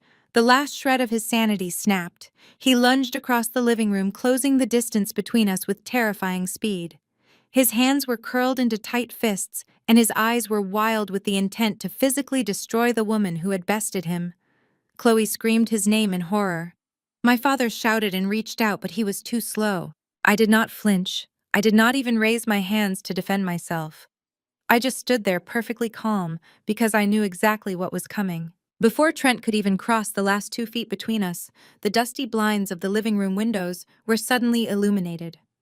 Brilliant flashing streaks of red and blue light painted the walls, slicing through the dim yellow gloom of the house. The deafening wail of police sirens pierced the air, followed by the screeching of heavy tires stopping violently on the front lawn. Trent froze mid-stride.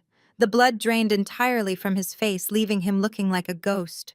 He slowly turned his head toward the front door, his chest rising and falling in rapid, panicked gasps. The heavy oak door did not just open. It was thrown open with such violent force that the brass handle punched a hole straight into the drywall.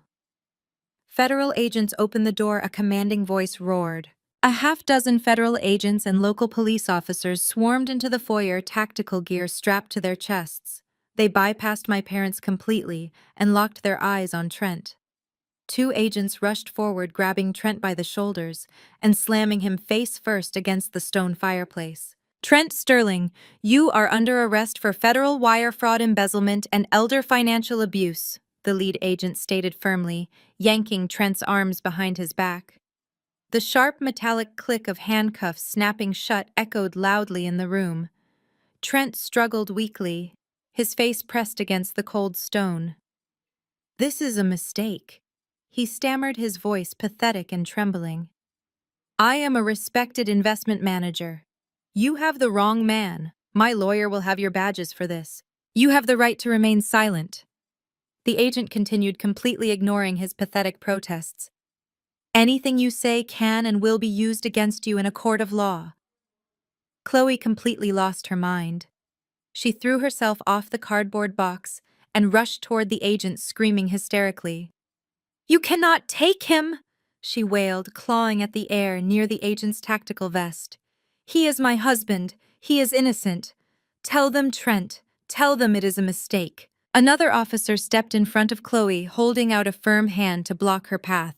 "Mom, step back immediately, or you will be detained for interfering with a federal arrest." Chloe collapsed onto her knees, clutching her deflated designer handbag to her chest, and sobbing so violently she could barely breathe. Her perfect world, her endless supply of luxury, her status in the elite circles of Atlanta, it was all being dragged out the front door in handcuffs. Trent looked back over his shoulder as the agents hauled him toward the exit. His eyes locked with mine one last time. There was no arrogance left. There was no white savior complex. There was only the hollow, terrified stare of a man who knew his life was over. I stood perfectly still, smoothing the front of my jacket. "Have a safe trip, Trent," I said softly, knowing he could read my lips even over Chloe's deafening screams. The front door slammed shut behind them, plunging the living room back into a heavy, ringing silence, broken only by the sound of my sister's hysterical weeping and my father's ragged breathing. The police lights continued to flash through the windows, casting dancing shadows over the packed cardboard boxes. The golden empire of the Sterling and Washington families had been completely, utterly eradicated. The flashing red and blue lights washed over the pristine walls of the foyer one last time as the federal agents shoved Trent into the back of an armored SUV. The heavy vehicle sped down the manicured driveway, taking the arrogant white savior and all his counterfeit wealth away in handcuffs. The loud wail of the sirens slowly faded into the humid Atlanta night, leaving behind a thick, suffocating silence inside the mansion. Chloe remained curled on the hardwood floor, a pathetic, crumpled pile of designer silk and ruined makeup, sobbing so hard she was choking on her own breath. I stood perfectly still in the center of the wreckage. I looked down at the people who had built their entire identity on an illusion of superiority. My father, Deacon Marcus, crawled forward on his knees, navigating around the taped cardboard boxes until he reached my feet. He grabbed my hands, his palms sweating profusely.